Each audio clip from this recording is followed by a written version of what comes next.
Alrighty, well, good morning. I would like to call to order the Durham Recovery and Renewal Task Force meeting. Happy Friday, and so glad to see each and every one of you.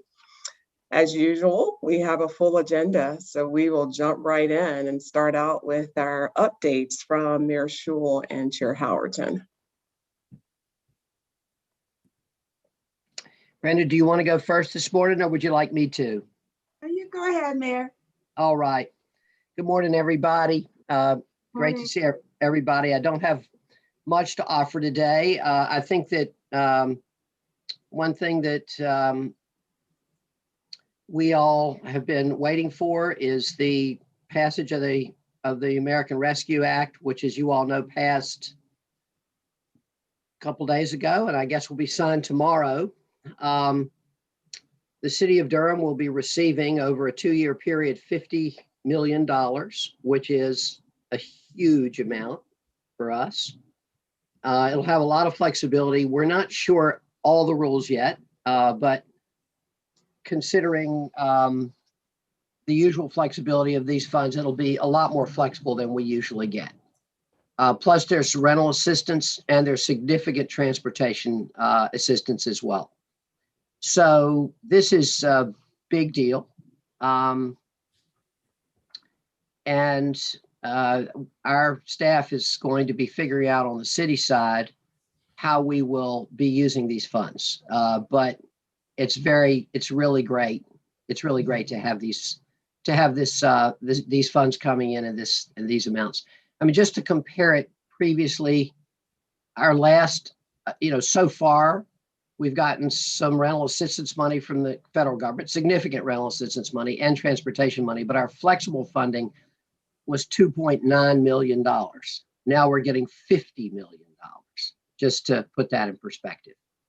So that's very, very important. The good news is that we don't need a lot to plug the holes in the city budget. The budget's in good shape.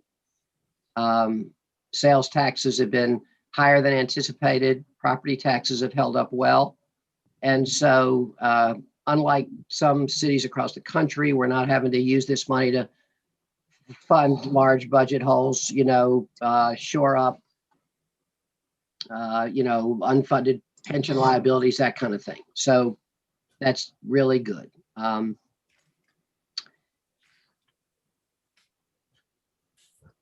think that the other thing that I will say just generally is, and I know we'll hear more about this when we hear from Rod and others, but I feel a tremendous sense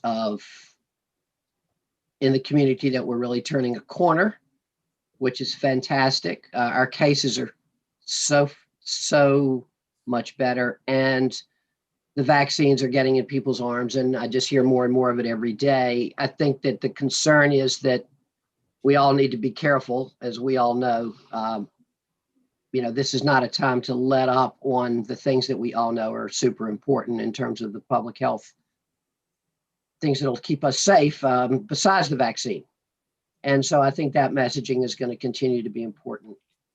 At the same time as people do need to feel once that they have the vaccine, that there are the safe things that they can do. And I think that will, when people see that will incentivize others. So I think I'll stop my report there and just say how good it is to be with you all and pass it over to Commissioner Howerton. Thank you, Mayor Schewel, and good morning to everyone. It is a beautiful day to be here today, and I am glad to be with you.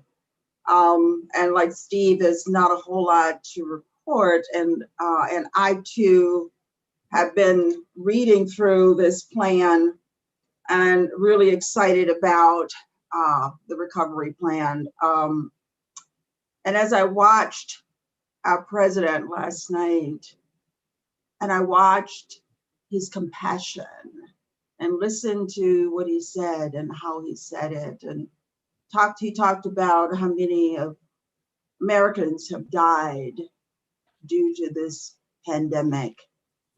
And he talked about empathy and civility. I want to thank Steve for the letter that he sent out yesterday regarding what's been going on with the schools and what's going on in our community. I want to thank you, Mayor Schultz, for sending out that letter. And I want to say to my community, what I said on the Facebook is not something I normally do. It's just not something I normally do. But it struck me in a way, in a deep place for me to do that. And what's going on right now at the county, it's very disturbing.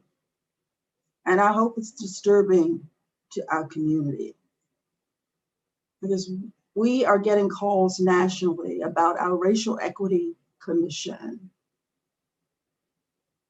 And I pray that our community doesn't end up looking really, really bad.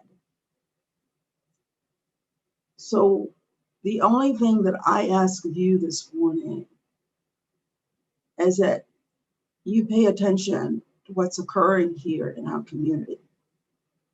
That the way, the words that we keep spouting about racial equity is something we have to be accountable for.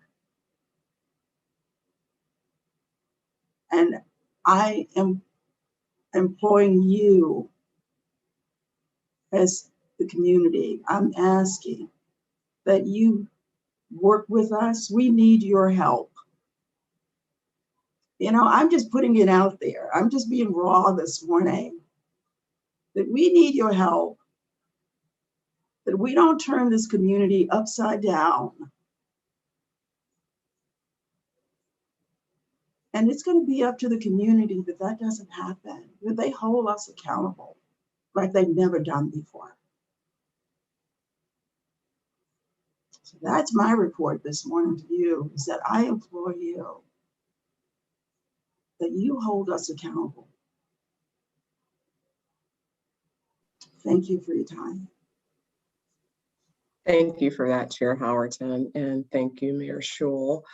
Before I transition to myself and Katie, I'll just ask Vice Chair Jacobs, any items that you want to add, any updates or any comments?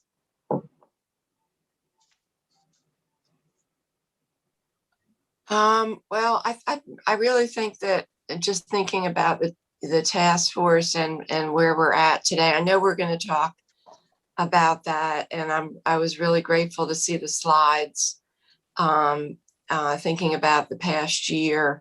And I agree with what the mayor said, that I feel it's a turning point now when I'm having people telling me that in one day they're getting contacted by 3 different ways to be able to get a vaccine.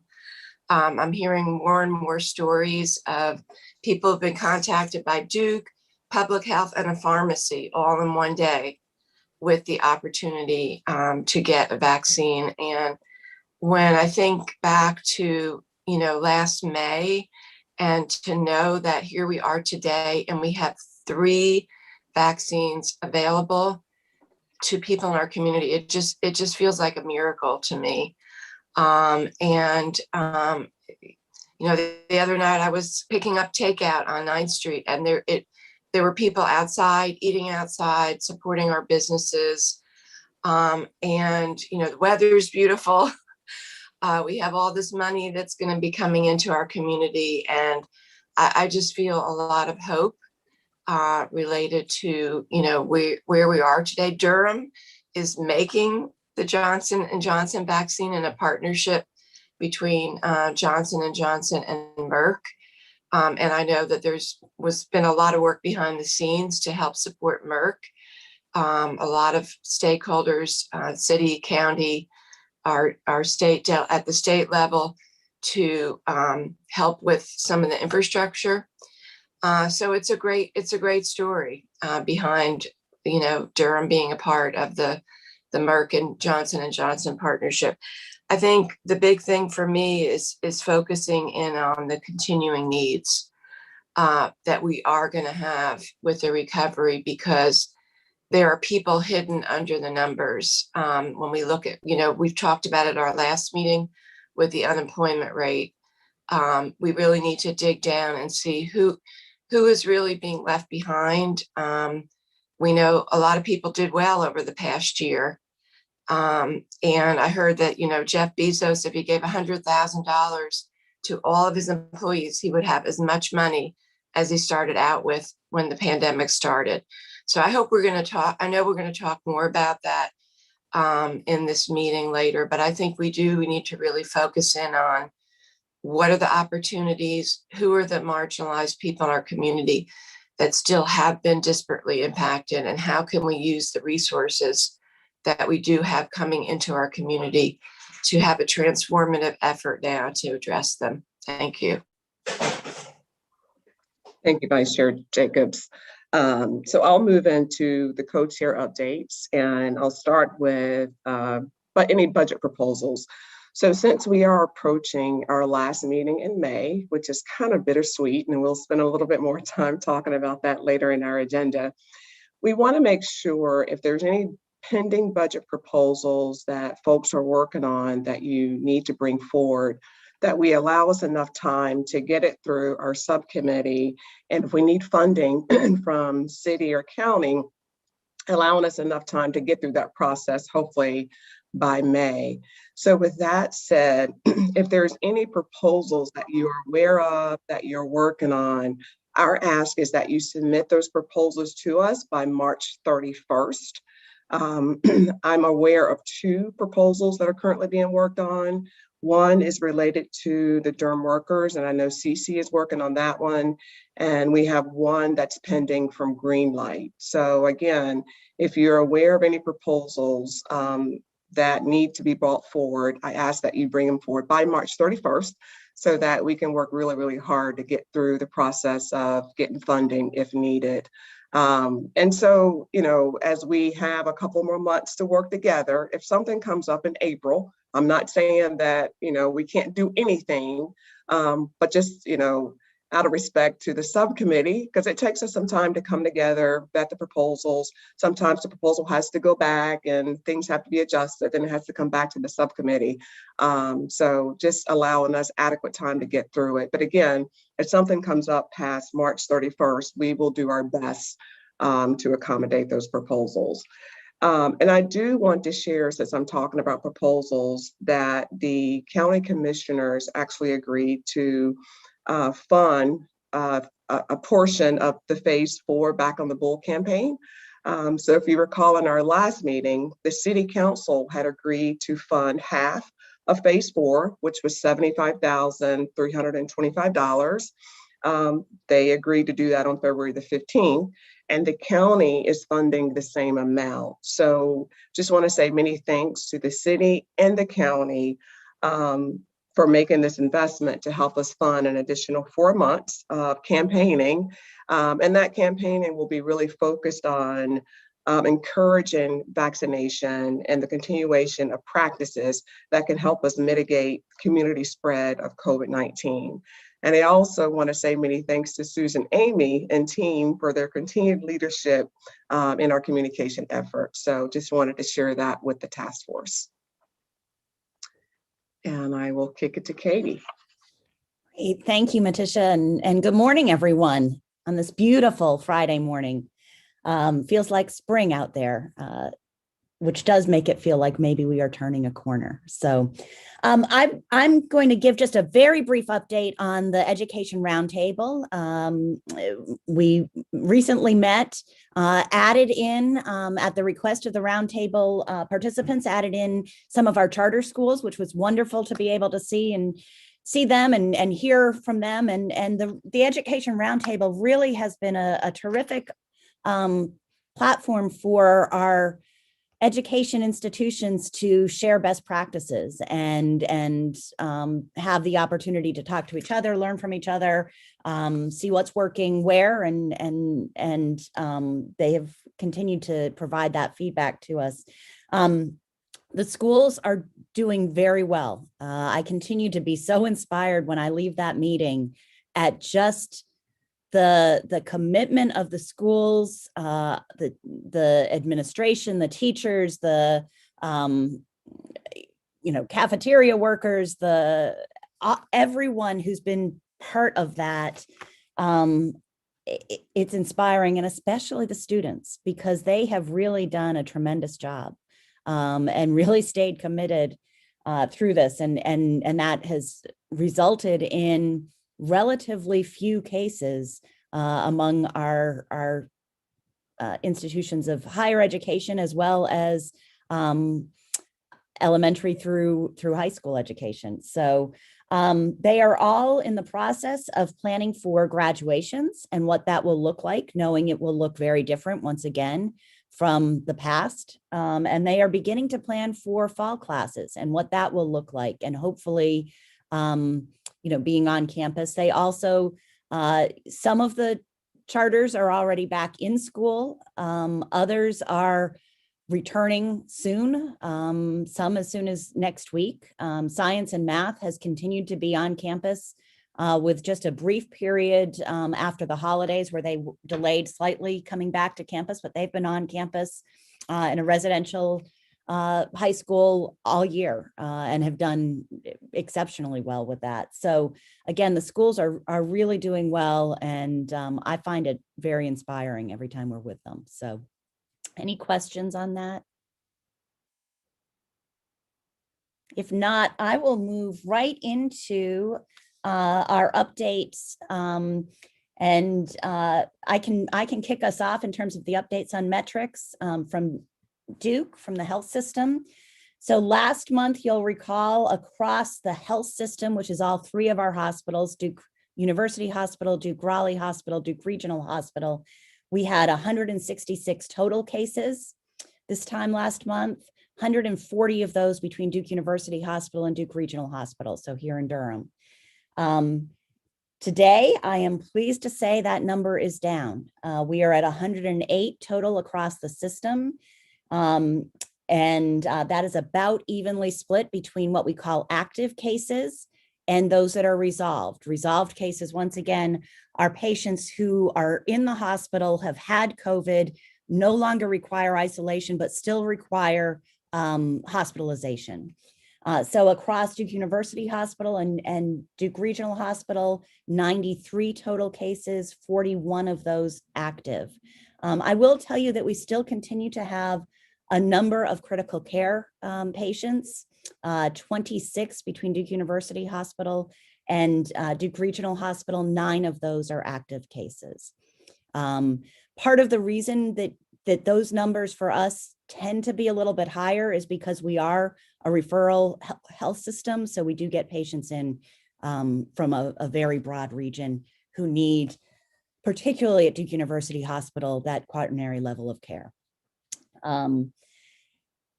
In terms of pivoting to the vaccine, because we're really pleased with where we are around vaccination, pleased to see our numbers come down, would like to see our numbers for COVID come down even further, to be completely honest. We had been at a high, our high point was about 230 for the system, but we would like to get down to no cases. I mean, that's really what we all would like to see. But we are continuing to make very good progress on vaccination. So we have, at this point, provided 149,000 doses total across Duke Health. 104,000 of those are patient doses. So we have hit the 100,000 mark with patient doses. 60,000 approximately are first doses, 22,000 of those for Durham residents, 26,000 for Wake. And that just reflects the larger population in Wake County. And continuing to really focus on, how we can get more vaccine into our community. As I've told you in the past, and Rod, I think has spoken to this certainly in the past, one of our limitations has been supply, vaccine supply. We are beginning to feel that ease, and I expect over the next several weeks that will ease further. We are really expecting to see more and more come into North Carolina and then be distributed out to the communities across North Carolina. So that's an exciting pivot point for us as we start to see that vaccine supply increase. We have a third vaccine now. in the J&J vaccine, which again is, I think, really exciting that we now have 3 approved vaccines. Again, when we think about the fact that it was just 1 year ago this week that we at Duke set up our command center and said, wow, we may be in this for the long haul. It was just 1 year ago last week, I believe, that the first person was diagnosed in North Carolina. And now we have 3 vaccines. That is pretty remarkable when you think about it. We have received an allocation of 5,000 of the J&J vaccines for this week. As with all of these allocations, speed is of the essence in terms of being able to get those into arms. And so we are piloting this week a drive-through clinic out at Arrington, which is at Hage Road. It's in Durham County, but right on the border with Wake County. So allows us to be able to reach a very broad geography. And that is going very well. It's our first foray into a drive-through clinic, and again, has gone very well. J&J lends itself very well to a drive-through clinic because it does not require the same level of ultra cold storage. It is a single dose vaccine, so it doesn't require a follow-up appointment, and it doesn't require the same level of observation period as the Pfizer and the Moderna. So we're excited about where we are with that. I'd love to talk just briefly before I turn it over to Rod about some of the work that we're doing around equity and making sure that we are focused on getting vaccine to those who have been most disproportionately impacted by COVID. We talk a lot about that and have done a tremendous amount of work as a task force in that area over the last year. So we stood up back in January. So our first patient doses at Duke were January 4th. And we very shortly after that recognized that we needed to really focus in on, again, getting those vaccines to those historically marginalized, if you will, in our community. So we've stood up a system-wide vaccine equitable distribution committee, and really are focused on that intentionality around the vaccine. So we have done a combination of strategies. We have dedicated appointment blocks and worked with community partners to help fill those appointment blocks. Groups like Latin 19, the African American COVID Task Force. We have partnered with community organizations. I think one of the best examples of that that I'm really proud of is our partnership with the health department and Durham Public Schools at Southern High School. Southern has been just a great success. Southern was chosen, as a reminder, in terms of the location for a couple of reasons. One, we have a historical relationship with Southern in that the health system or School of Medicine has long had a health clinic in the school there. So very familiar with the Southern, but more importantly, it was that Southern sits in 27703 zip code. So if you look at the 2 zip codes most disproportionately impacted, and Rod told us this in just about every meeting that we've had, right? It's 27703, 27704. Southern is in 27703, stone's throw from 27704 zip code. And so Southern has been terrific. We're running that as a clinic 5 days a week, 3 p.m. to 8 p.m. is what we started out. We really wanted those evening hours, early evening hours, knowing that many people are working or their caregivers were working. Initially we were starting out with the 75 plus, 65 plus, and wanted people to have the opportunity, particularly those that we were really trying to reach, to be able to have hours accessible to them. We are now 1 to 8. And the beauty of this is that all of those appointments are made through the health department. So again, that partnership, Durham Public Schools allowing us to use the facility, which is an absolutely spectacular facility, by the way. And then the health department making those appointments, we are now vaccinating. We started out about 130 a day. We are now doing 500 a day at that Southern site. So really, really great partnership there. We've also started about a month ago with doing a limited number of community pop-up events, if you will. So we started with the Latino Credit Union and Nehemiah Christian Center, and Reverend Davis was kind enough. We went to him as co-chair of the Faith Leaders Roundtable to help us identify one of our pilot sites, if you will, for that. And he was kind enough to do that. I'm thrilled to say that we've had our 2 second dose events for the Latino Credit Union and Nehemiah this week. And those spots were filled by those organizations. So those appointment slots were filled by them for community members. We also had an event working with the African American COVID Task Force, as well as the Community Health Coalition at Southern. And so our second dose event for Southern is this Saturday, and that's about 600. We've worked with Union Baptist. We've worked with Durham Public Schools. We have worked with, and we are working with the IMA to identify for us some of our upcoming events. We have one at Mount Vernon next week, one at St. Joseph's coming up. And then we met yesterday with Durham Congregations and Neighborhoods, again, thanks to Reverend Davis, and are looking forward to working with them and having them help us identify locations as well. So, and then again, continuing to allocate slots, working with community organizations to send us the names of those from their churches, for example, who want to be vaccinated, so that we can get them onto our waiting list, reach out to them, and expedite getting them appointments. And we've been doing that all along as well. So a lot of emphasis on that. We are not where we need to be, but we have made very good progress. So and continue to be focused on doing everything we can to make sure, again, that we are reaching out in the community. And with that, I will turn it over to Rod to give the much broader overview of Durham County, which I always look forward to.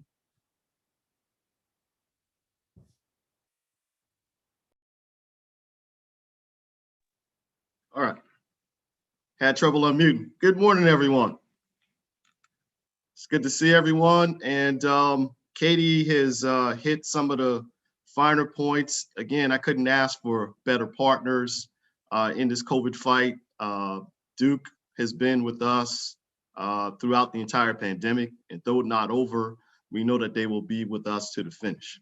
As Susan has taken me to task at these Recovery Renewal Task Force to ask for a banner, if you will. And I will start off with the banner saying that we are doing this, Durham. I normally end my statements by saying we can do this, Durham, but we are doing this. And as Vice Chair Jacobs has said, you know, it's very comforting to know that Johnson & Johnson vaccine is going to be developed in our backyard. And that has broader implications, hopefully for North Carolina, all 100 counties, but for the entire world. So we're delighted about that. I would not be your public health director if I did not admonish you and implore you to stay the course. Double down on the 3 W's. Do not get comfortable. Please do not get complacent. I know the weather is beautiful and you want to take those masks off and do all kind of grilling and, you know, wine tasting with your friends or whatever, but not just yet. We're just not out of the woods yet. So let's get into some statistics. Currently, we have total active cases of 820. Inactive of those who beat COVID, 21,599. Our deaths have stabled off. We're still at 213. Of course, our hearts, minds, and meditations of those who have lost loved ones to COVID. And our total thus far since the pandemic began a year ago is 22,636 total cases, I apologize. Our trends, as Katie has said, has definitely gone down. Our 7-day moving average of positive cases is 43. That's a decrease from 51 last week, 69 the previous week. So we're delighted about that. So far for the month of March, there are 331 cases, and as a point of personal privilege, I'd like to say it has been delightful to see the epi curve begin to bend and the 7-day moving average curve to start going really, really down. That's what we want to see, as Katie said, until we get to 0. So everything is decreasing to include 7-day moving averages for Durham County, the state of North Carolina, and nationally, which also shows that we're on the right track. We always keep a watchful eye on race and ethnicity, and not much has changed. However, I will say the Black African American community has seen an uptick most recently, but our Hispanic and Latinx and our white population continues to be underrepresented or proportionally represented. Black African American community right now is overrepresented at 48.88% of our cases, though they represent 37% of our population. But nevertheless, you know, we continue to keep a close eye on that, and we work closely with the African American COVID Task Force. As far as work, universities, you know, though they're doing well, of course, the news has indicated that we've had some issues with some of our colleges. However, we know that that will be squared away in short order. The unemployed individuals and professional scientific and technical services have seen a few cases of COVID. We're delighted to report that the percent of positive labs reported electronically continues to go way down. For last week, that positive percentage was 3.1% as reported by the state of North Carolina. Duke's model had us at a growth of 1.2%. I say again, 1.2%. Last week, the state of North Carolina had our positive lab percentage at 4%. So again, the ultimate goal is to get it to 0, but we will take it if it's certainly under 5%. Keep a watchful eye on daycare and school-age children as we transition back to in-person learning. So far for the month of March, for individuals 18 and under, there have been 35 cases representing 12.54% of our overall cases. So again, we continue to watch carefully with that. Let's talk vaccines, and then I'll move to equity and what we're doing. Our current vaccination phase is groups 1 through 3, as reported in the media by the governor and Secretary Cohen. We will move to group 4 beginning next week on the 17th. So far in Durham County, there have been 107,614 doses of vaccine administered. Specifically, first doses, 63,979 Durhamites have received at least one first dose, which represents 19.9% of our county's population. I'm proud to report that 13.6% or 43,635 Durhamites are fully vaccinated. Durham County continues to lead the way and do extremely well. By last report from the state, we're in the top 3 in terms of vaccination rates per capita. And I'm delighted at the work that we're doing when it comes to that. As Katie mentioned, we have the fantastic partnership at Southern High School. That is a partnership between DPS, Duke, and the Department of Public Health. But we also have another partnership involving the state of North Carolina, the Durham Public Schools, and Durham County Department of Public Health, and that is at the Staff Development Center off of 85 at Hillendale. That has been up and running for about 2 to 3 weeks, and they too are dispensing Johnson & Johnson 1 dose. And I think if not by the end of the day, at least by tomorrow, they will have administered 3,000 doses of Johnson & Johnson. So again, that's a remarkable partnership that we are delighted. Of course, from equity, everything we've done thus far, ladies and gentlemen, has been under the lens of racial equity, from our dashboards to my reporting on a weekly basis, to my reporting every 2 weeks to our illustrious Board of County Commissioners. We certainly want everyone to know exactly where they stand, where they can go get a COVID test, and now where they can go to get COVID vaccinations. We've done a massive PR campaign.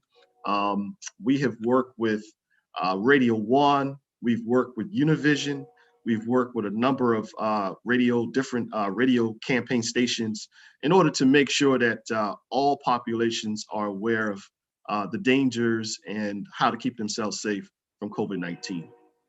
We've hosted virtual events.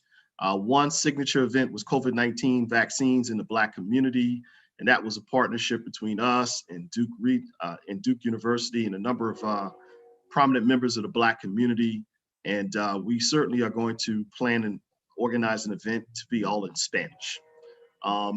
We have worked with Spectrum to make sure we run television ads on several networks, all in the partnership, all in intending to make sure that we provide that information to all populations. We continue our work with community partners to include prominent community figures like Councilman Middleton, who came to get vaccinated. He's also a pastor, so we wanted to build that confidence in our 65 plus age individuals. And then of course, La Amelia and many, many others. We had a bit of positive press this week. Bloomberg thought it not robbery to mention Durham Public Health. They did a fantastic article on how North Carolina is shrinking racial disparities in vaccination rates. And the Durham County Department of Public Health is featured in the photo. One of our very own, Lorraine Honeywell, who was working as a vaccinator, was prominently featured, given the vaccine. And it's another way that Durham leads the way.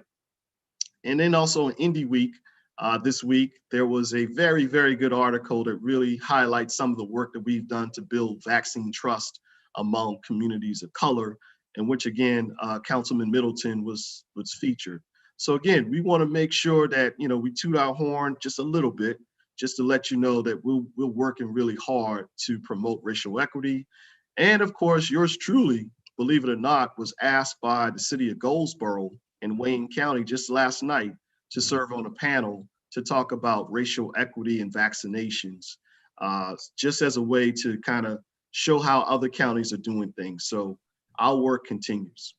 As far as public health and what we're supposed to do, we have a lot of partners. Proud to report to the listening audience that we have approximately 53 eligible vaccine providers. And again, I said 53. That doesn't mean that they have vaccine, but that just means that they have been registered and they can provide vaccinations. So it's really incumbent upon us to make sure that we're able to give them vaccine in the form of transfers to get them started. We're proud to report that we provided 700 doses of Johnson & Johnson to North Carolina Central for their partnership with St. Joseph and Amey. And so far, so good. That's going extremely well. We provided vaccine, as Duke has, to the Latin 19 for events at La Amelia. We plan on providing more vaccine for follow-up events.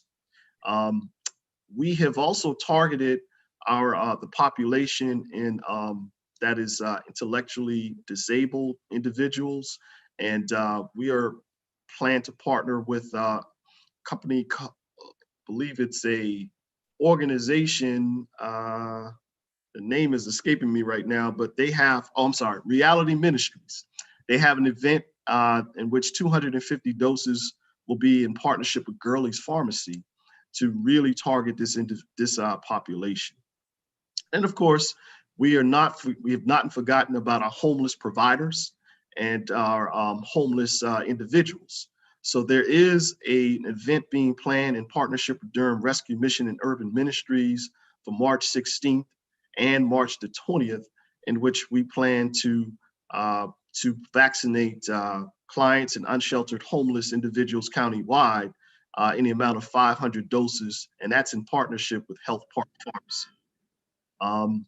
And then, of course, our great friend, Reverend Davis, had reached out and indicated that the faith-based community certainly wants to do more for their congregations and everything. So we are planning a massive event on March the 20th at Peace Memorial Baptist Church. And that is going to be a confluence of different churches. And we hope and aim to vaccinate 500 individuals at that event.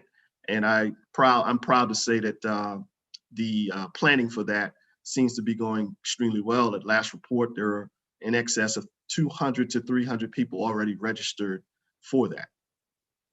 a lot has happened and a lot continues to happen on the vaccine front. As Katie has indicated, we have not grown weary or tired. The only thing we've asked for through all of this is more vaccine. And as indicated, as Katie has said so many times, as long as we get the vaccine, we can, muster up the manpower to vaccinate individuals. I would be remiss if I didn't say that 414 East Main Street is a mass vaccination site.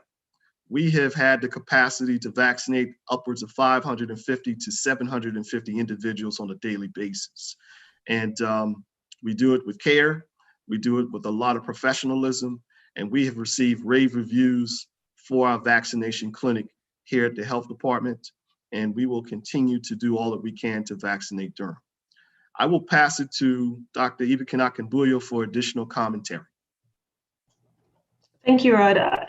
I don't have much to add today. I think it's good to be optimistic, and the most frequent question we're getting is, what can we do this summer? And I'm glad we're at that point where we can start to think about summer options, both for economic reasons, but I think for all of our sanity. So happy to address any specific questions regarding the vaccines, but not much to add today. Thank you. Yes, Lois. Good morning. I was in a meeting with Durham Partnership for Seniors yesterday, and the only concern seemed to be, one of the concerns was for the old, people who are 85 plus, who are not in care homes, who may or may not have, active caregivers coming in. So can you speak to how we're planning to ensure that the the 85 plus age group, get vaccinated? I'll start off, Lois, and good morning to you. Great to see you as always. I do know that the state, at the last briefing that we had, a weekly briefing on COVID-19 on Tuesdays, they did mention that there is a task force that has this particular task in mind. They are still in the planning stages, but of course, on the local level, we're not necessarily waiting on the state. We have plans to partner with emergency management and with our community paramedics to be able to do that. We're also planning this in conjunction with the Department of Social Services. So we have plans in place. I think the one impediment, Lois and others, is the fact that we don't have enough Johnson & Johnson product because, as Katie has mentioned, it is less stringent with the ultra cold storage requirements, and it's more mobile. So I do believe that once we get more Johnson & Johnson product, we'll be able to have more activity along the way. But we have not forgot those individuals who are of advanced age and not able to get out as much. Yeah, and I would add, we've partnered, and I don't know that it reaches everyone in this group. It's a great question. We have partnered, for example, with Meals on Wheels to make arrangements to get them appointments, get them transportation if needed, to come into one of our sites. We've also worked, and I am blanking on exactly which senior organization we've worked with, but we have worked again to help ensure appointments and transportation. And we're doing that transportation under that COVID support services grant. So the COVID support services grant, you'll recall, was originally 3.2 million, increased to 7.4 million, covers multiple counties now, but Duke is overseeing administration of that grant, working with community-based organizations.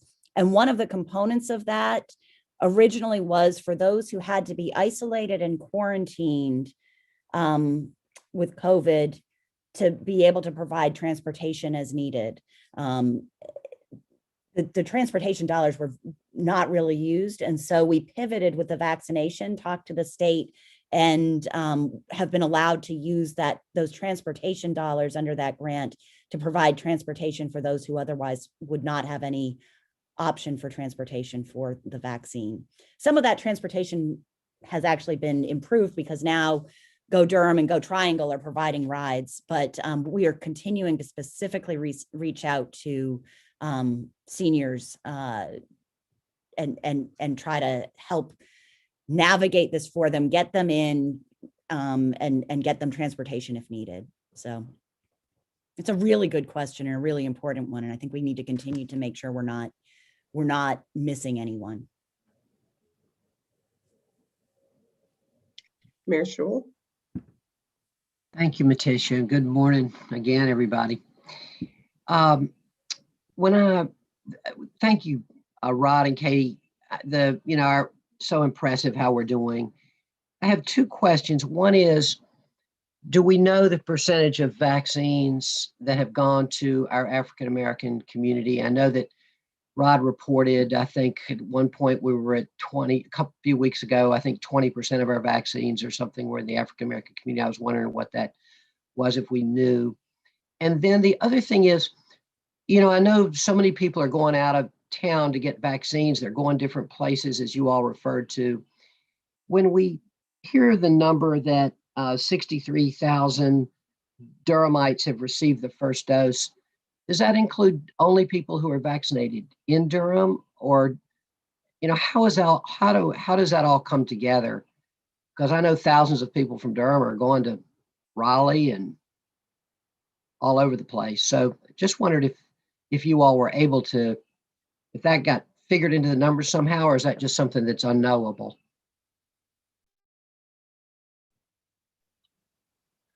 My reports, my statistics come from the North Carolina Department of Health and Human Services website. We are continuously working on, making information specific for Durham. It has been a heavy lift, Mr. Mayor, because, for the most part, our data team had to garner access into the COVID vaccine management system to extract that information. And while I will say, we are making headway with that particular system, at first there were a lot of hiccups and everything, things are smoothing out. But I will say, prior to the end of this meeting, I will be able to put that information into the chat for you. Our COVID dashboard has that specific data for Durham. I just don't have access to that dashboard at the present, but we'll certainly get that information for you. To your first question, that percentage remains in the 20s. And our goal is definitely to have vaccination rates mirror the demographic population of Durham. So of course, with African Americans representing 37%, we would target 37% vaccination rates for African Americans. Yeah, and I can speak to the numbers for Duke, not where we want them to be, but significantly improved over where they were. So when we looked at our numbers and around end of January, 1st of February, we were between 8 and 9% of our patients vaccinated were African-American. We are now at 16%. We are considerably higher at the southern site. Again, that partnership with the health department has been really excellent. But again, not where we want to be, but we are at 16% African-American, 2.8% of those vaccinated are Hispanic. So continue to work on that. And again, we also want to at least mirror the population. And just to add to that, before we move off the point, as you all know, fully supportive of ensuring we have equitable access to vaccines.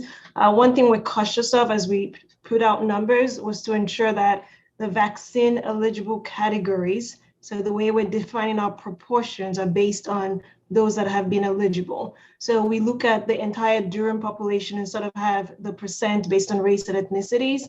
However, the way we've marched through the vaccine groups have been based on age.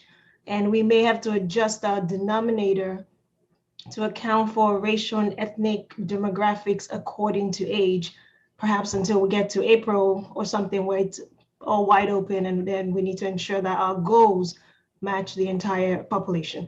It's just a data thing, just to be cautious about how we're using those numbers.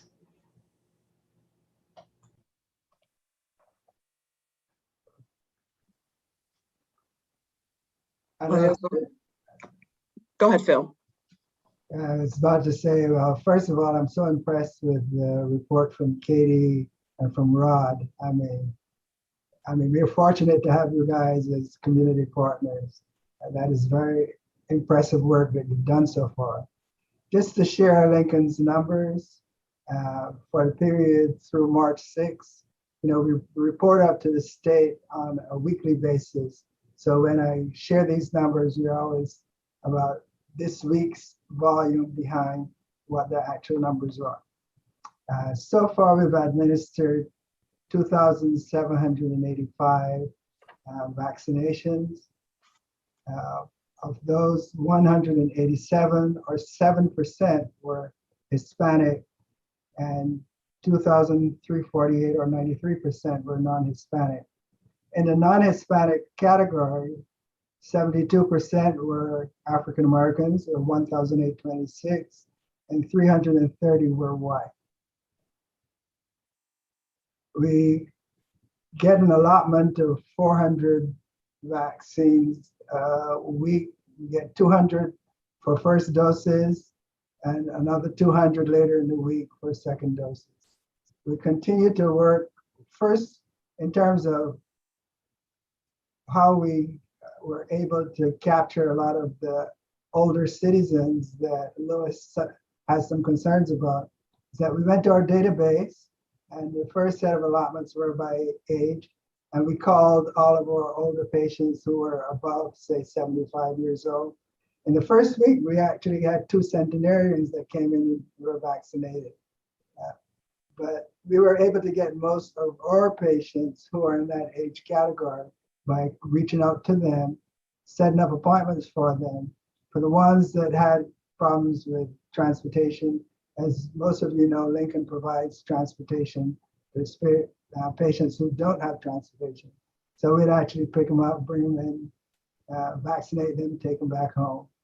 And so far, that's the trend that's going forward. So far, 1,872 of our vaccinations were first doses, and 913 were second doses. Of course, we continue to test. We continue to provide just broad primary and preventive healthcare services. We're doing about 13,000 patient encounters per month in terms of our regular services. Our pharmacy is still quite busy, and incidentally, the pharmacy at Lincoln is run by Duke University Health System, but that pharmacy is one of the busiest in Durham. We do annually over 200,000 prescriptions. So to avoid deferring care to populations that are already vulnerable, we've chosen to focus on doing what we usually do and just add testing and vaccinations to that core business that we provide for vulnerable populations here in Durham.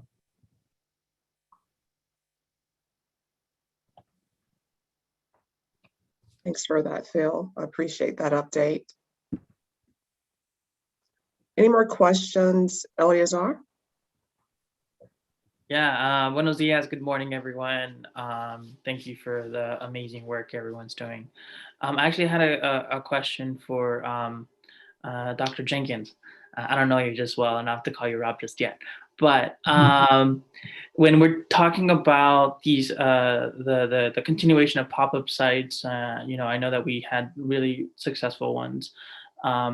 What is for folks who are not already involved, right? So people, maybe a church or somewhere that wants to be involved, who are the people to contact?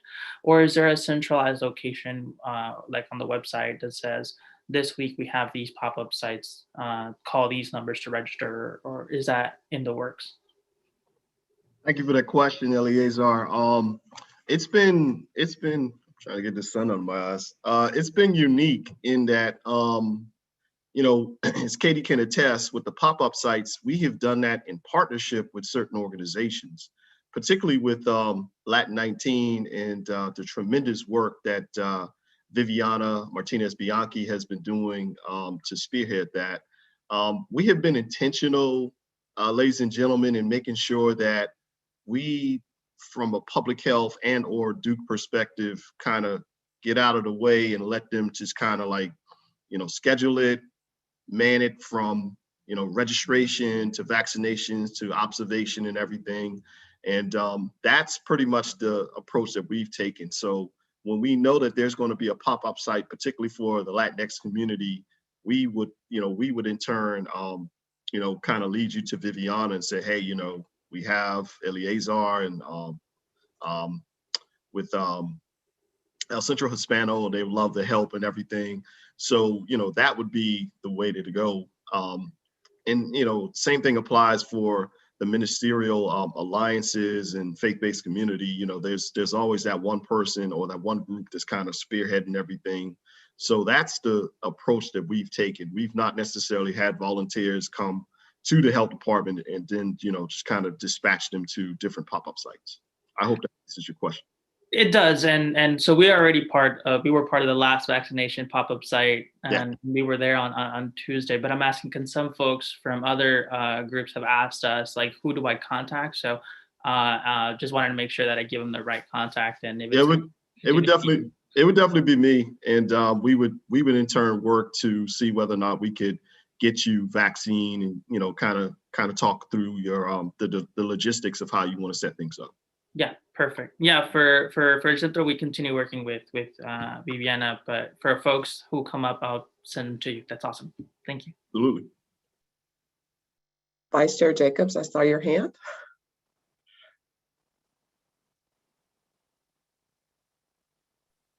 Sorry, had trouble unmuting there, but fantastic reports, everybody. And it just, I'm just amazed when I hear about all of the work that's been happening. And to me, the resounding theme is about partnerships.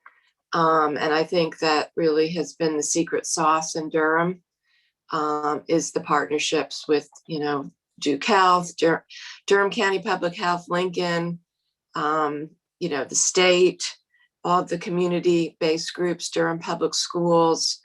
And I think that's what we, have to keep focusing on as we, as Lois raised, getting to the folks who are harder to reach. I'm really excited about Group 4.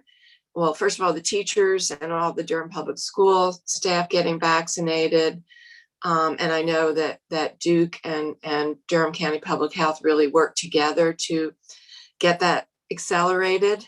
When we found out that, we were going to be opening the schools. And now with the Group 4, all of the frontline workers, and of course, people now getting pushed up who have pre-existing conditions. I guess one of my questions is just related to frontline workers and thinking about the challenges of people getting vaccinated who are going to work every day and working around people's schedules and things like that. And thinking that, the J&J is going to give us the most flexibility of taking vaccines directly to people, whether it be homebound seniors, to, construction sites where we know that's where a lot of our Latinx community is. What are your thoughts, Katie and Rod, just about kind of that next level of being really mobile and going to job sites and things like that, or going directly to churches on a more granular level? Just wanted to hear your thoughts about that. So we have, we have a mix of, most of our sites are standing sites. The most efficient way to do this is through those standing sites, because we can get a lot of people through, whether it's a walk-in site or whether it's by appointment, but walk into the building, or whether it's drive-through, we can get a lot of people through fairly quickly. The pop-up sites are a little bit more limited than that. So we have the ability within Duke to do about one of those a week in Durham. And so that is limited. I don't see us being able to scale those pop-up sites considerably, but I do expect we will continue to scale up because of the efficiency that you can get in a standing site like a Southern and Karsh and Arrington, which we're doing now, being able to scale those up to get a lot more people through as the supply constraints ease, and we're able to get more vaccine into this community. But I don't see us being able to. The pop-up sites are quite honestly very labor intensive, and they're really important for getting out to the community and being in the community, but there is only limited bandwidth to be able to do that. And that's just being very transparent on that. I would second everything that Katie just said. The manpower aspect is enormous. You know, you're talking folks who have been, you know, vaccinating all week, and then we're asking them to, you know, to really give up their weekend, which most are readily able to do, but it's a scheduling nightmare at times. The only other thing that I would add, I echo what she's saying, stationary sites, established sites lend itself for higher throughput. Pop-up sites are really targeted specifically for H&Ps or for a specific audience that we're trying to capture. The only other thing I would add, Vice Chair Jacobs, is the fact that we will have a lot more sites throughout Durham that is going to be able to offer vaccinations. We have 11 Walgreens sites. CVS is definitely going to come on board. There's talk about dental practices, and I even heard Dollar General. You know, I mean, it's a little bit of everything. So I think in a very short period of time, ladies and gentlemen, there's not going to be too many places you cannot go in order to get a vaccination, and also to adhere to the president's mandate, which is every adult be able to get vaccinated or be able to get in line for vaccinations by May 1st. I am a believer primarily because of the number of pivots that the state has done within the past month and a half. So I as I said to a couple of news reporters, I just said, you know, the state pivots when they feel as if we have enough vaccine to take care of that pivot. So I'm encouraged by what's going on, and I just feel as if there's going to be a lot of opportunities for our essential workers and frontline workers to be able to get vaccinated. And I would add that we do offer extended hours on Thursday till 7 o'clock. And then we're working Saturdays, every second and fourth Saturday, to accommodate those people with complex work schedules. And again, we also are open till 8 every day at Southern. So Awesome. yeah. Thank you, Rod and Katie. And I love that idea of the Dollar Generals, because for other reasons, those are often in marginalized parts of our community. Please don't quote me on that. That is something I heard from my health director colleagues. That is not official. But that's a great idea. Thank you. But the fact that this will be out much more widespread in the community, relying on multiple different opportunities and options for people in the community where they are, I think that's, you know, that's the exciting piece of this pivot, as Rod said, and as more supply is coming in. I mean, the Walgreens has been just a great addition to be able to have the vaccine there, and the Gurley's and the, you know, the other pharmacies. So the more we can spread out the vaccine, the better. All righty. So Rod. If I could jump in real fast, I'm sorry, just since we're talking about vaccinations, this is all great news. But there's also, we're starting to hear a ton of interest also among our large employers regarding direct scheduling and or on-site vaccination. And so we're hoping that as we work with these teams and our partners here, that's going to inspire some of that confidence you all have described kind of across all demographics. So real excited to hear the progress, and certainly looking forward to plugging in our corporate partners into this process as well. Thank you, Geoff. So Rod, Katie, Ibukun, and Phil, thanks so much for that great report. It's very encouraging.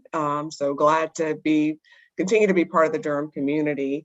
And Rod, heard you loud and clear in that you said we still have to remain diligent and continue to practice the 3 Ws, because I think that's very, very important, even with the vaccination. And yes, the weather is great and folks will start to get out and do more things, but we just can't forget what we've been practicing all along. So thanks for emphasizing that, Rod. So I'm going to move us to our next agenda item, and that relates to just taking a look back on all the great work that we've done. And I'm going to ask Amber to share the slide deck that we put together and just say thank you to Amber for putting this together for the task force. She did an excellent job pulling together this information. But we thought it would be great for us to just reflect on the past 10 months that we worked together and highlight some of the great work that we've done as a task force. And what we've tried to capture here are just, some of the highlights. As Katie and I walk through these slides, if there's anything that is sitting in your head and you're saying, well, why didn't we call out that? I want you to do just that, because we are not intending to leave out any of the great work that's been done. So if you go to the next slide, Amber, I thought it was important that we just start with, back in May when we came together under certain guiding principles. And what you see reflected here are our core values or guiding principles. And as I reflect on the work that we've done over the past 10 months, I think we have truly leveraged our scientific community and public health experts to help us shape our work. I think we worked diligently to understand the needs of the people of Durham and the businesses in Durham that were directly impacted to determine how we could best respond to their needs. I think we recognized early on from the metrics that the pandemic disproportionately impacted communities of color. So we did apply a racial equity lens, and we tried to create culturally responsive frameworks to address the disparities created by COVID-19. I think we definitely work very cooperatively and closely with state public health officials, local health systems, local businesses and community leadership, Durham Emergency Operations Center, and our local governments to really ensure that we were staying aligned as best we could. And most importantly, I think we all acted with a sense of urgency as it relates to actions that we could take to really help us fight this pandemic. If you go to the next slide, and I know all of you guys know this, but I think it's important to just emphasize it. So one of the first things that we did as part of the task force is we created roundtables. And I won't read out the names of the roundtables, but you see them listed here. We created over 20 roundtables. And I think just from the mere fact that we had over 400 Durham residents, business owners, and local experts that participated in these roundtables speaks volumes. I participated in various of the roundtables. I know many of you also participated and are led many of these roundtables. But whenever I joined a roundtable meeting, I always learned something new, which was great for me. I always felt like there was great sharing of information that helped everyone that was participating in the roundtable. I also left the roundtables knowing that if action items came up, that folks were rolling up their sleeves and beginning to work and take some actions.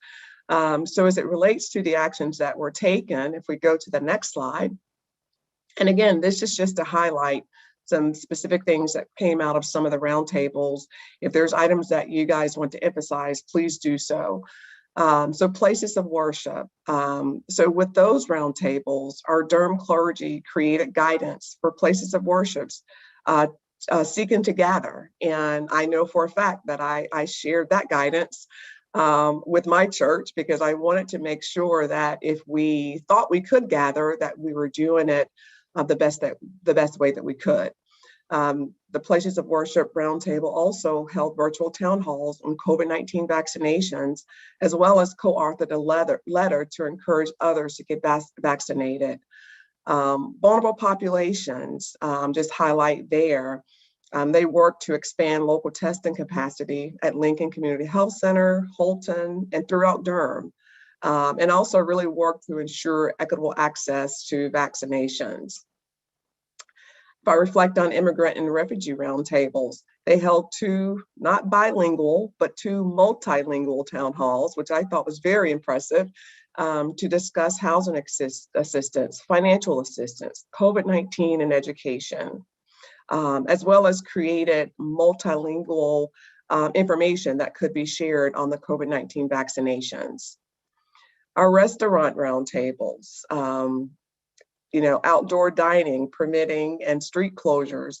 Develop Durham Delivers concept under leadership of Discover Durham, and in partnership with DDI, launched the streetery. So allowing some of our small businesses or restaurants to operate and continue to make money during this time.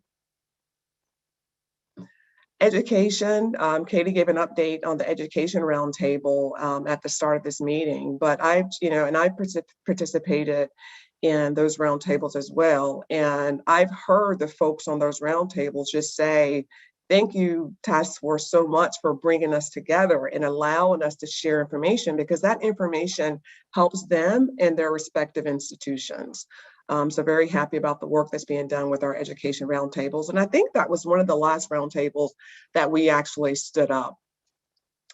Our community engagement team implemented and shared results of our community engagement survey. We had fitness centers, studios, and pools roundtable. They worked to create more outdoor fitness opportunities, which is great, because I got tired of being inside all the time during this pandemic and really wanted to get out and do things in a safe manner. Retail roundtable, encourage more signage for retail locations requiring masks. Personal services, helped refine and gave feedback to the Back on the Bull checklist for businesses. And I will tell you, for the Back on the Bull checklist, I was very, very encouraged when I walked into a business and I could see that they had completed the Back on the Bull checklist, because it gave me some additional comfort that that particular business was doing the right thing to make sure that they kept the environment safe for themselves, for their employees, but as well as for me as a customer. Our economic recovery team created economic indicators to track Durham's economic recovery, and we have that on the agenda. We're going to talk a little bit more about that in this meeting. And then the construction roundtable just worked on safety and mass communications, especially to Spanish-speaking employees. So again, those are just a few highlights of the great work coming out of the roundtables. But when I think about over 20 roundtables, over 400 folks in the Durham community engaging in those roundtables, I think the work that was done in the roundtables, the impact that it's had to our Durham community has been phenomenal. I do also want to acknowledge our student research team. So we had over 20 college students and recent graduates from North Carolina Central University, Duke University, and the University of North Carolina, Chapel Hill, that actually volunteer their time to help us with our work.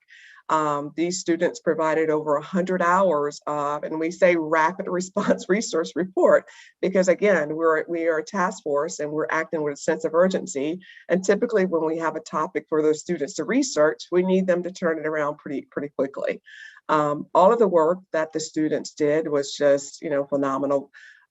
Lots of great research. They were very committed to the cause of the task force, and we're very appreciative of the support that we got from the student research team.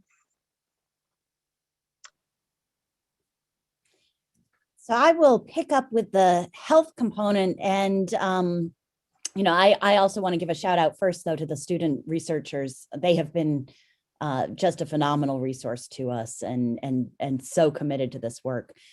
So as we pivot and talk about health, I mean, this is first and foremost a public health crisis that we've been in. And it became fairly clear in fairly short order last spring as we stood up in May. I think many of us hoping at that point that we were going to stand up and be able to fairly quickly pivot to talking about the long-term economic recovery for Durham, and then realize that we were still very much in the midst of a public health crisis. And so we as a task force have helped over time shape those safer at home orders through our advisory role. We have really partnered across the task force with Rod and his team to develop those weekly data briefings that he has done so beautifully over the last almost year now, to be able to understand those local metrics. The Back on the Bull communications campaign that Susan has helped us really lead with that team of communicators from across the community that really is a true public health campaign designed to using best practice, using science, behavioral health science, through the Center for Advanced Hindsight and in partnership with McKinney Creative. Next slide, please. Project Safe Ride. Through the task force and the recommendation coming from the task force, working with city transit, just incredible, more than 300,000 disposable face masks distributed on public transit. The new Durham Has You Covered Marketplace, which it feels now like so long ago, but that was one of the first things that was stood up, was that marketplace to be able to help residents as well as small businesses get face masks, and using local providers, local makers of those face masks or face coverings. The Back on the Bull Community Health Ambassadors. So, partnering and hiring 10 community health ambassadors under the guidance of UNC School of Public Health, Gillings School of Public Health, really to provide that one-on-one in-person support from the community, for our small businesses, lot with our restaurants, our small grocers, et cetera, to really help remove barriers to compliance, to help reinforce that Back on the Bull checklist, to answer questions, to help connect with whatever resources they needed. And that has been just very successful. Next slide, please. Also partnered the city. So this group reviewed a proposal from Greenlight Durham, asked to sort of scale that proposal down to a pilot program that the city funded at about $44,000 to provide daily symptom monitoring, symptom support, and rapid access to testing for Durham businesses, small businesses. And I believe there are about 80 businesses that have participated in that. Also working and partnering with TROSA to create a PPE warehouse to be able to store and distribute over 300,000 bottles of hand sanitizer, 70,000 face masks donated by Blue Cross Blue Shield. Very happy with Blue Cross Blue Shields and thankful for that donation from them. And then that was in addition to the 150,000 face masks distributed by Durham County and Cover Durham very early on in this work. And then supported grassroots community outreach to businesses and industries with a high percentage of Latinx workers. Again, a lot of work with the construction industry in particular, as well as our restaurants and others. Next slide, please. And then have pivoted. Again, had hoped to pivot much more quickly in terms of looking at economic recovery. But the task force very early on lent its support for the $2.8 million in Small Business Recovery Fund, which was $1 million in grants and $1.8 million in loans to our small businesses. Advocated for the creation of the additional $500,000 to create the Durham Cares Small Business Grant Program, and that's been administered through the Office of Economic and Workforce Development. And you can see here that 57 businesses did receive grants, and 54% of those grants were awarded to businesses owned by people of color. And then the Durham Delivers program, which was an innovative program really growing out of the community to support local restaurants and getting their food to customers by grouping those orders, going out into neighborhoods. And there's been a total of $112,000 in revenue to those small businesses, those restaurants, over 250 deliveries completed. And we've got 44 participating restaurants at 35 neighborhoods, and that is continuing to grow. Next slide, please. And so I'll turn it back to Maticia to talk about our proposal review. Alrighty, so if you recall in May, when we started out with no budget. And as we started with our work, we recognized that some of the things that we wanted to do, we actually needed some funds to get that accomplished. And so we decided that we would tap into city funds and county funds to help us move forward items that needed funding. And we thought about, so how do we put together a process to vet any budget proposals that were brought forward? So we actually pulled together a budget review subcommittee. I won't attempt to call out names because I'll forget someone and I won't realize I forgot someone until after the meeting, and then I'll feel really, really bad. But you know who you are. So thanks to our budget review subcommittee, we pulled together a subcommittee.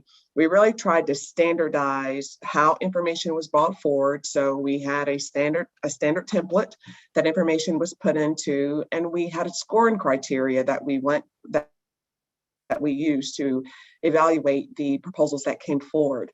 The scoring criteria was really focused on our guiding principles and just making sure that we we're moving forward things that align very closely with our guiding principles.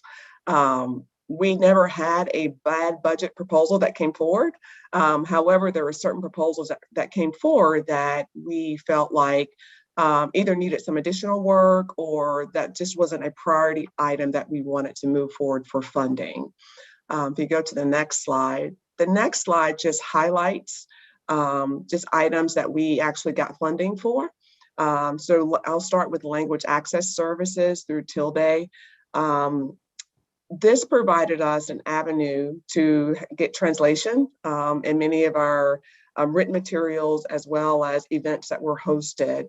And not just, as I mentioned earlier, we had some multilingual town halls, but I think this has really been pertinent in moving forward and responding to the pandemic, just making sure that we were being inclusive in our efforts.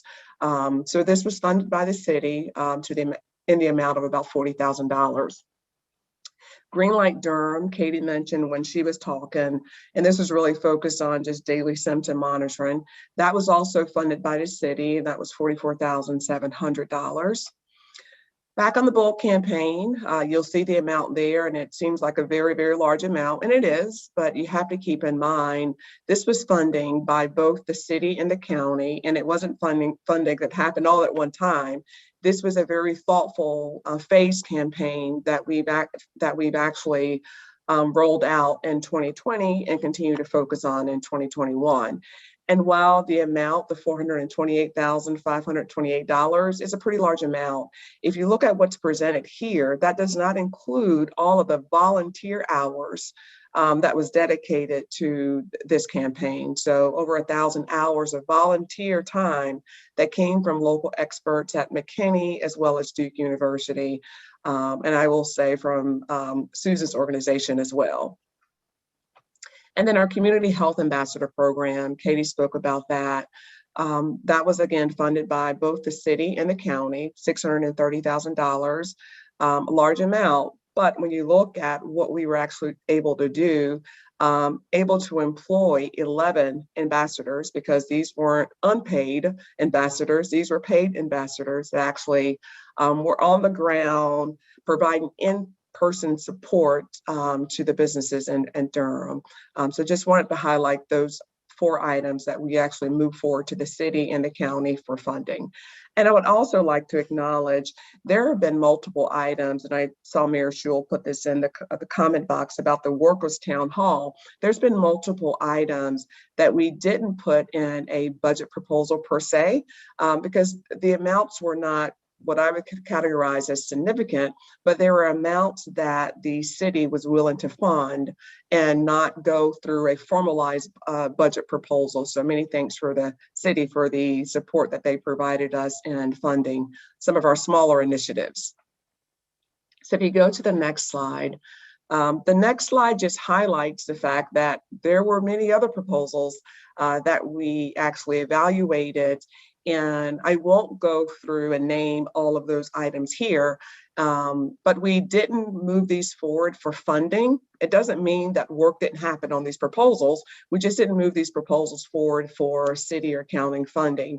We found other ways to address some of the items that were laid out in these proposals. I'll also highlight the fact that we did provide support for some of the initiatives listed here. So the Hope Learning Centers, no, we did not garner $743,000 in funding, but we certainly provided support to the Hope Learning Centers, the Small Business Recovery Fund, as well as the Durham Cares Small Business Grant Fund. And last but not least, as I mentioned at the top of the meeting, we do have 2 more proposals that I'm aware of that will be coming forth to the task force for a recommendation on how do we disposition those, do we move them forward or not? And those are coming from Greenlight Durham and then the Durham Workers proposal that CC is anticipating bringing forward once the workers town hall wraps up. If you go to the next slide. So that's really all that we have to share with you. And hopefully that's just a reminder of all of the great work that all of you have supported over the past 10 months. Just want to say thanks for that great work. Thanks for the many hours that you put into this task force, because I know it has been a big time commitment. I'm very appreciative of the time, very appreciative of the people that are on the task force, because I will say this, and I think Katie would agree, I don't think we had to really pressure anyone or hunt anyone down to get work done. It was just like working with people that was just willing to roll up their sleeves and work. And I think that makes working with a group all the more enjoyable.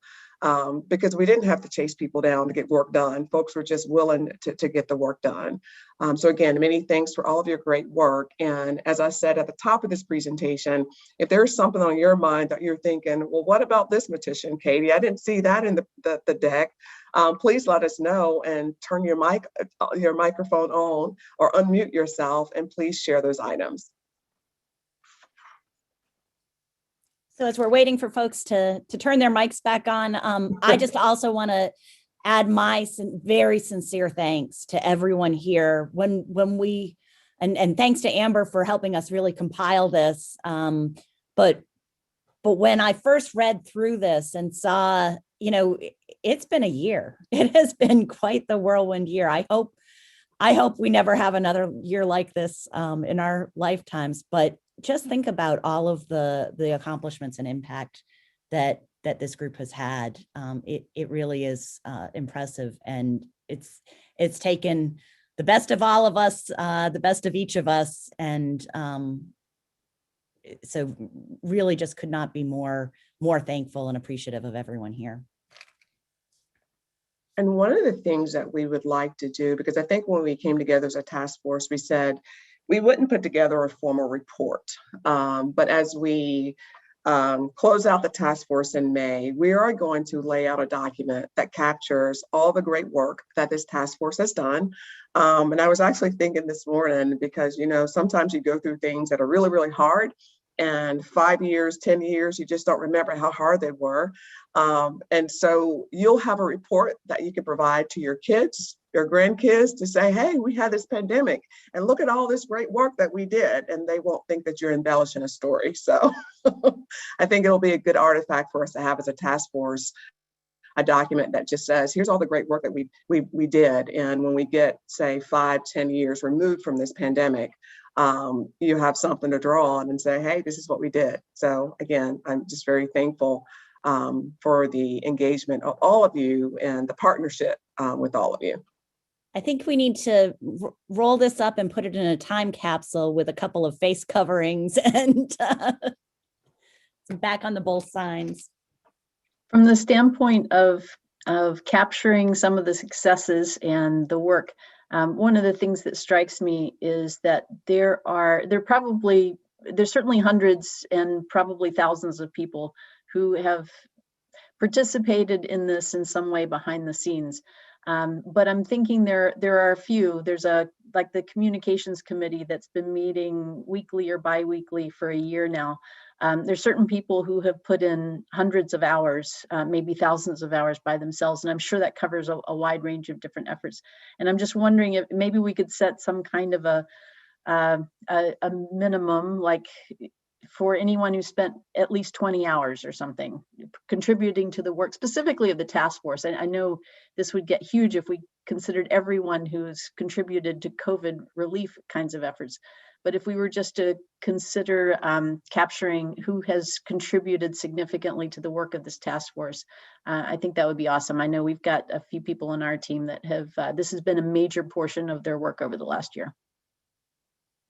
Susan, I think that's a great idea, because as we try to create an artifact at the end of the task force, having something that acknowledges all the people who contributed, I think would be great. So thank you for that. And I'm making a note of that now. I had one thought also about a possible addition. One of the things that the task force had to take on early, and I almost think we've kind of forgotten about it now, was how to get people to comply. And Anna Davis, who's on the call each time, has done such a great job with that. And I think it would be good to kind of capture that in some way in the final report. Okay. I got it. Any other thoughts before I move us on to our next agenda item? I would just add, Maticia, that Curtis Massey was instrumental in crafting the orders. So we don't want to miss out on his contributions as well. Yeah, that's a great idea. Thanks, Rod.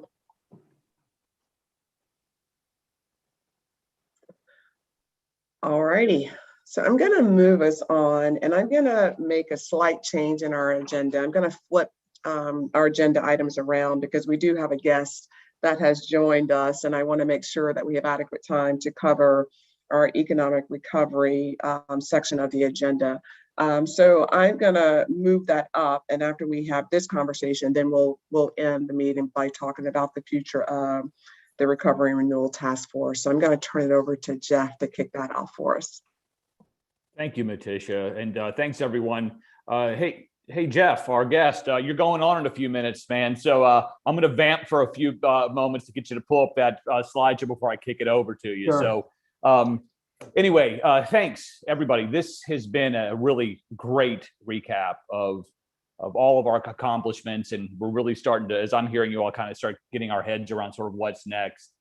And as we start kind of heading into this economic recovery time, I think this is a great bridge to bring in Geoff from the North Carolina Department of Commerce to give a presentation. One thing I would like to say is that, while all this great work that we just had summarized has been going on, there are many of us here on this call, as well as other partners, that continue to lead Durham's economic development, economic growth efforts in partnership with the county, and in many cases also with the city. And we do continue to create over 7,000 new jobs, even during the pandemic, which is an amazing accomplishment, and over $2 billion of taxable investment within our community. So a lot of those funds that we're talking about that can go and help those that are most vulnerable are coming from those investments that have come from new companies relocating here and existing companies expanding, some of which we've already spoken about this morning. Of course, we absolutely need to continue to make sure we pay attention and tend to our hardest hit sectors. And we'll hear a little bit more about that from Geoff in a moment.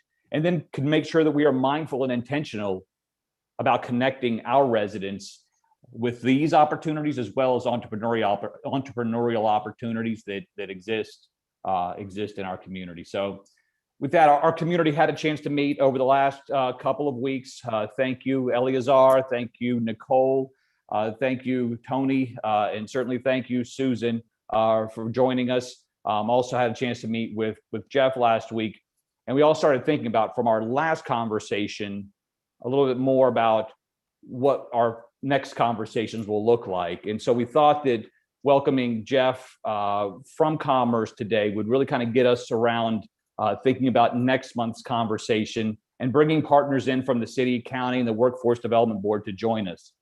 And so with all that as sort of setting the table, I'd like to turn it over and pleased to welcome Geoff DeBellis, the Director of Economic and Policy Analysis for the Commerce Department, and to quickly kind of clarify and expand on some of the data that he'll present today that builds upon the discussion we had last month. So with that, I'll turn it over to you, Geoff, and I hope I gave you enough time to get your legs underneath you. All right. Thanks, Geoff. Thanks everybody for having me today. I'm Geoff DeBellis. As Geoff said, the Director of Economic and Policy Analysis in our Labor and Economic Analysis Division at the Department of Commerce. And in our division, we manage the labor statistics for the state. So all the jobs numbers, unemployment numbers that you may have seen over the years all derive from our office in Commerce and then get funneled up to the federal government. I do want to caution everybody, if I used to watch Get Smart when I was a kid, and so they had this message will self-destruct. That's kind of what I'm going to show you today. I'm going to put a bunch of statistics together, but some of these statistics are about to be updated. So we have a release on Monday where we take our unemployment statistics and everything we know about jobs and unemployment from the previous year, and we update that, we revise it. As more data comes in over the year, we go back and learn more about what happened with the economy. So some of the actual numbers, I would really caution you from latching too much onto. They will change slightly if somebody were to pull them up Monday after 10 a.m. But the story remains the same. And so what's going on with Durham? Obviously unemployment is a big thing. We've seen improvement, but still relatively high unemployment. And even when you focus on the unemployment rate and the number of unemployed, it really doesn't capture the full impact. And so I'll talk about that. As far as impact and employment and jobs, we all know it, we all see it. This recession and even the recovery hasn't been evenly felt. So it is impacting different sectors of the economy and different individuals. Jobs are coming back, and that's a real good thing, but not fully back yet, as is evidenced just in our local lives. And it's not all complete in all industries. And employers are hiring. Job postings are up, but challenges in finding workers still exist. And then lastly, entrepreneurship, as Geoff mentioned, I'll talk a little bit about that. And entrepreneurial interest across the country and across the state appears to be up. And so maybe, how can we take advantage of that? So when we talk about unemployment and the unemployed, obviously, we were hit really hard. In May for Durham County, we saw 3 times the number of unemployed people in May than we did the previous May. It's still rather high with over 9,000 unemployed, which is 88% higher than it was last December, but it's come down pretty sharply. So it peaked, but people are getting back to work. That's really only half the story, because we have seen a rather significant drop in those participating in the labor force. So when I talk about the labor force, I'm talking about all those people who are interested in work. So whether you have a job or whether you don't have a job, but you would like to have a job, in those instances, you are participating in the labor force. And we've seen that number decline rather sharply. Now it has risen.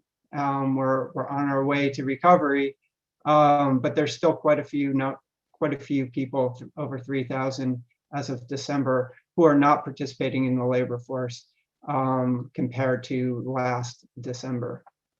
And they could be doing it for various reasons. They could be that they're afraid of going back to work, and so they're not interested because of the virus. It could be that they're taking care of family. It could be that they moved away temporarily. There's many reasons for this, but the fact is that we do have fewer people in the labor force. We know very little about who those unemployed people are just based on the statistics. So, when we talk about unemployment rates, it's really part of a national survey, and it gets localized through some methodological maneuvering down to the state, down to the local level. And so, so we don't know and have a complete picture of the full unemployed. What we do know are claimants of unemployment insurance. And now not everybody who claims unemployment, not everybody who's unemployed claims or receives unemployment insurance. It's roughly around half or so. And not everybody who files for unemployment insurance necessarily is fully employed. They could have had their hours significantly reduced. So there are two different numbers. And within unemployment insurance claims, there's some other factors, such as those who are initially filing for first-time unemployment and those who are continuing to receive unemployment insurance. All this data is available on a dashboard that we maintain at analytics.ncommerce.com. And if you go to NC-UI-claims, you can look at this for the past, since March. And it's updated monthly. What we know is that it's, as far as those who are continuing to file for claims, it's slightly disproportionately female. It's disproportionately Black. Hispanics as a representation of the population, not really that heavily impacted in Durham right now, but they represent 7.2% of the claimants. And then it's skewed young. And a lot of this is really reflective of the jobs that we're seeing, the hospitality, the service jobs, and the sector that these people work in, but there may be other underlying factors as well. So turning to those jobs in industry, employment is improving, but it is still down sharply. So when we look at December jobs versus December 2019, we're down about 5% fewer jobs. Now that's from an over the year perspective. That's a greater difference than it was at the depth of the Great Recession. So there's still it's still a rather significant jobs issue. But the good news is that recovery is happening fast, and there's a strong belief that when we get beyond COVID, we start getting more vaccine into people. People are employers are more confident. When people are more confident about getting back into the labor force, going out to restaurants again, spending their money in local bars, that we're going to see that recover hopefully rather quickly.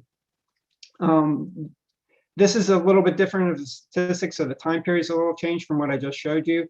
Now we're focused, while the previous one was focused on the region, which is the MSA, which includes Granville and Orange County. This is focused just on Durham County and what we've seen. And so looking at third quarter of 2019 versus the third quarter of 2020, so that's the months of July, August, September, so really the summer months.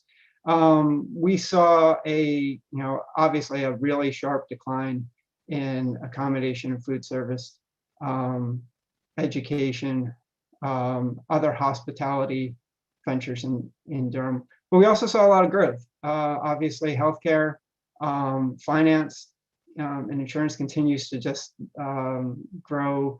While it's a small industry, it continues to grow in a lot of places. Transportation and warehousing grew, all those Amazon trucks, and then information and some of the professional and technical services that can afford to have their employees work from home. So we did see some positive growth. One sector that's not included in these statistics is, or not included in this slide, is manufacturing. There's a technical issue with how employers reported in that sector that I just didn't feel like accurately represented what's going on, so I didn't include that. But basically, I would say it's rather flat. It might be a little bit up or a little bit down, but it's roughly somewhere in the middle areas.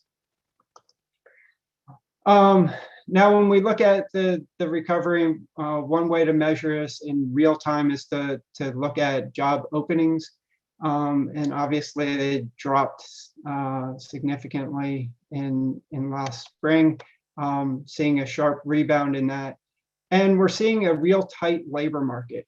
Not included in this graph is some information on kind of the supply side of this. Now, despite having a lot of unemployed individuals, employers in the triangle, when we look at it more broadly, are still having some challenges getting people to fill all their positions. It's a tight labor market for employers, and we are seeing some expected hiring difficulties, which may be related, in part to just mismatch of workers and employers, whether that's solely on skills or also on working conditions, wages, and other factors that may be this mismatch.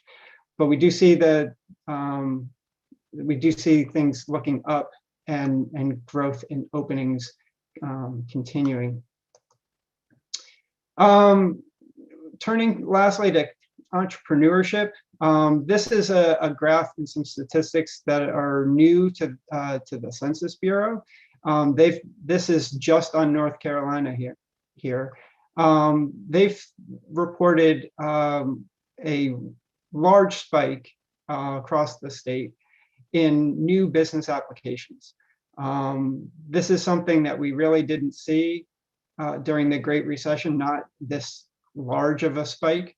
You can see the Great Recession is reflected in the left part of this graph, where there was increased interest in people filing business applications, new startup incorporations, and this is high propensity, so meaning these are applications for new businesses that have the potential of hiring somebody. We see this big spike. So that's really curious and interesting. Unfortunately, the same statistics are not available for the county of Durham, but we do have employer establishment data. Again, this data only runs through the third quarter, so through September of last year. But we did see a sharp spike in the number of businesses that employ at least one individual in Durham since the recession. So there is signs that that entrepreneurship is up. Now, how many of those are gig workers, or how many of those are part-time supplemental incomes, and how many of those are serious startups that have the potential to grow? That I can't tell you, but it is interesting that is up, and it may be an opportunity to kind of fuel or to support some of these new businesses that are developing.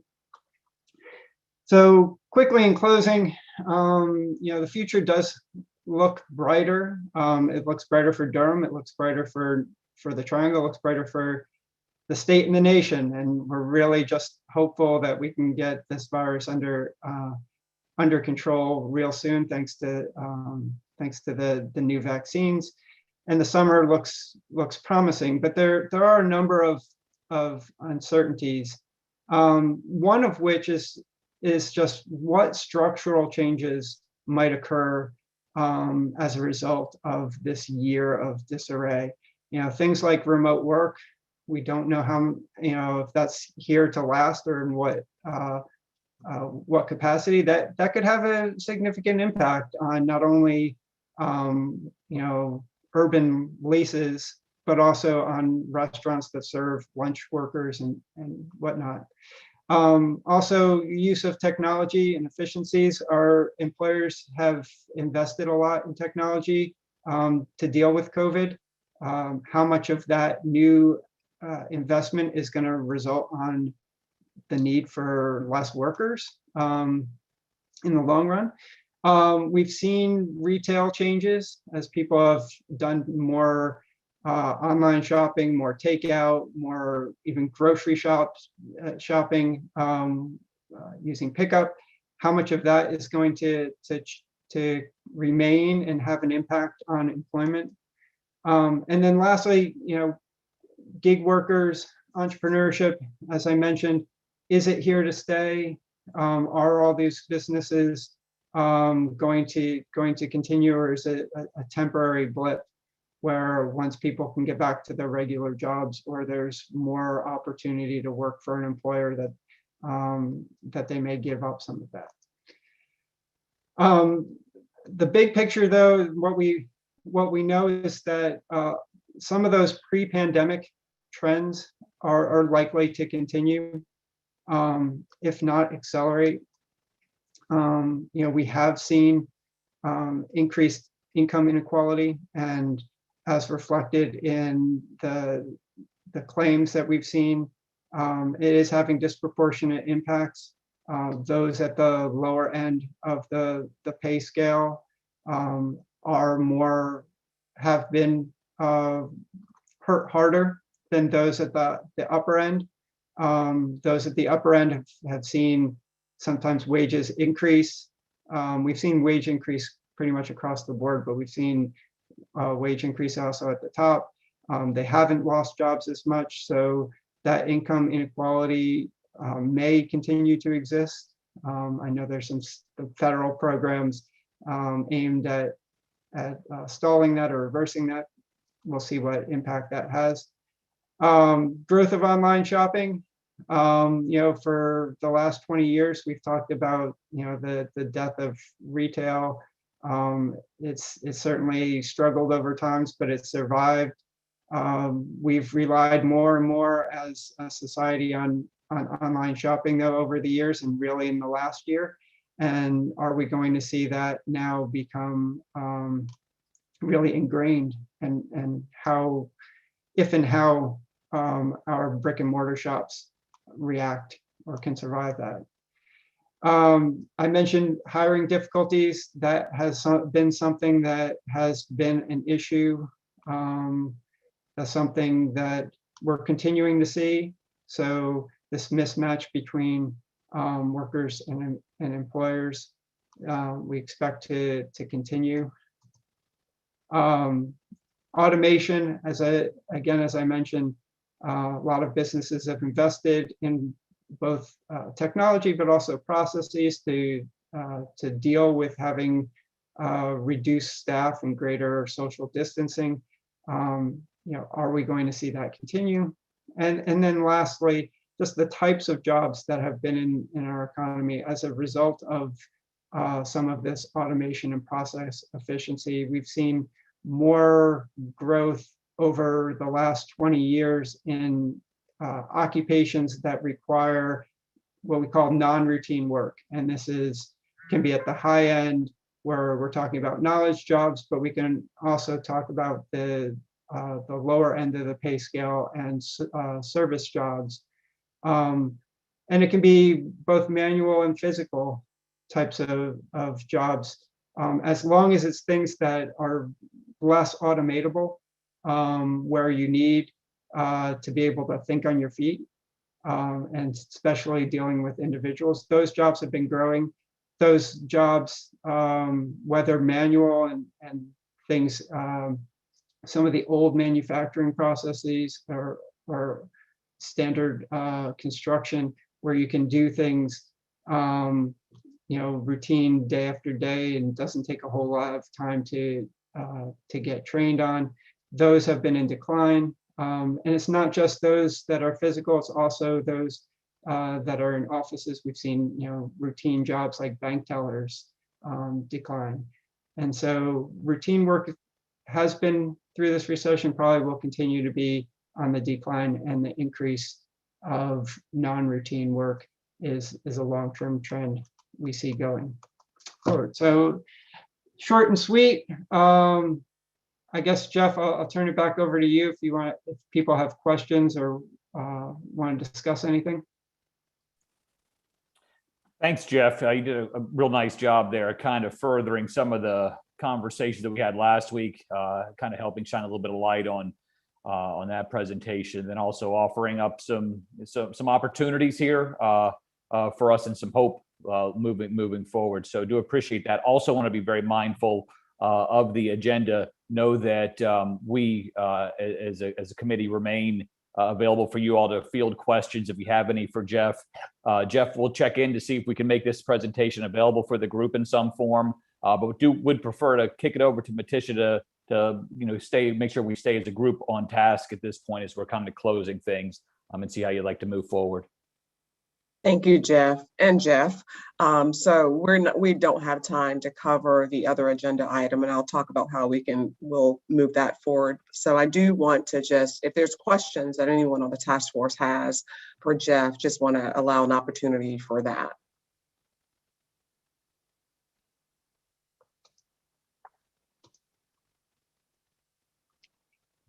Looks like Vice Chair Jacobs has a question or comment.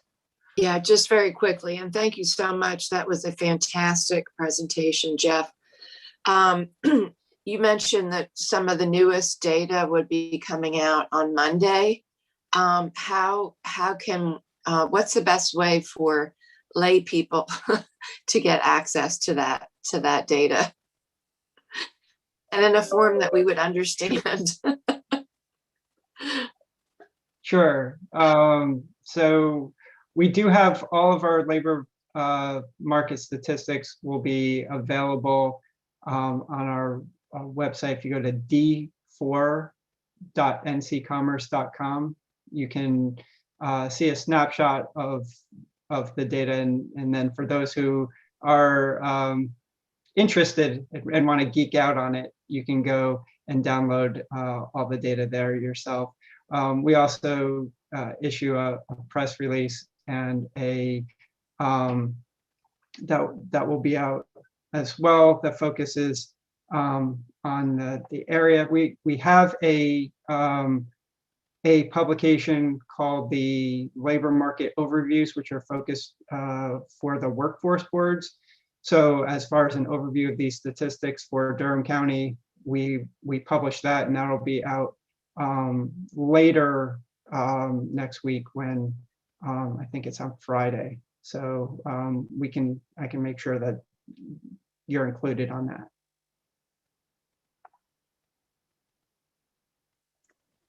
I have a question, Geoff. Given the remarkable nature of these numbers, the dramatic swing, and of course I'm looking at the food and beverage and hospitality sector, and how incredibly skewed the effects of the pandemic are with that group.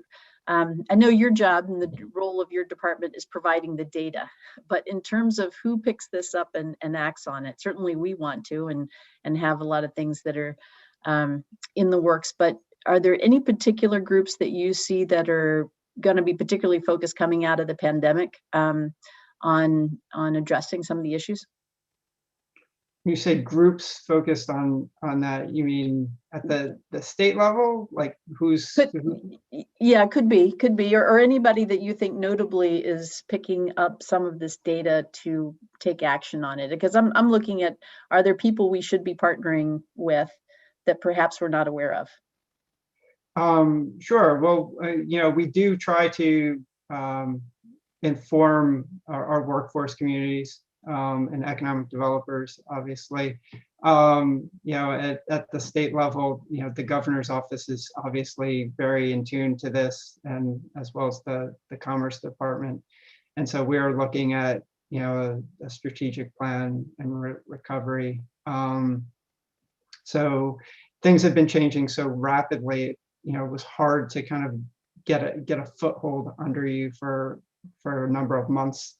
But now that things seem to be stabilizing more with the virus, I think you're going to see some things pop out at the state level in this year, in the next few months. So, thanks.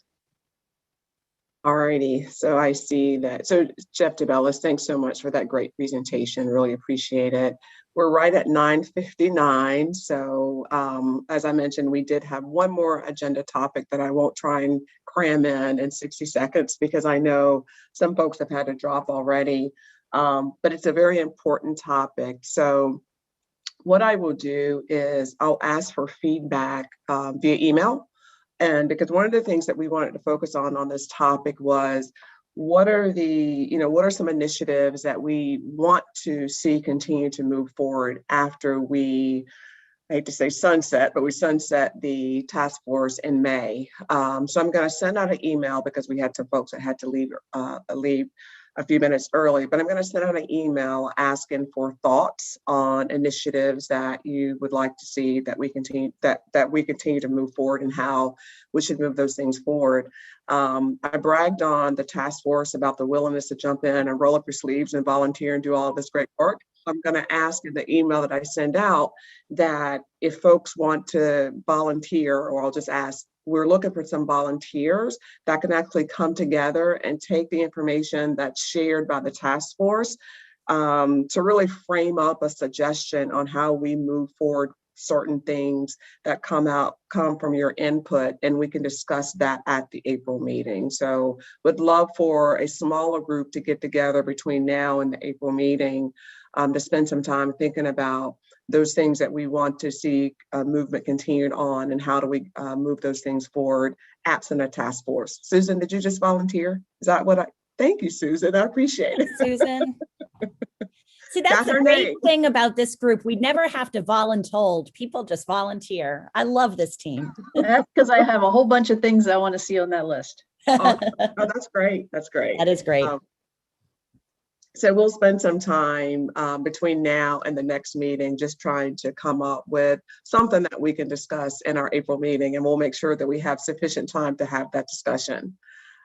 So we are 1 minute over. Thank you guys for hanging in for the extra minute. Hope you continue to enjoy this very nice weather. Continue to stay diligent and practice your 3 W's. Just don't forget that we're not out of the woods yet. And I hope everyone have a fabulous weekend. Thank you.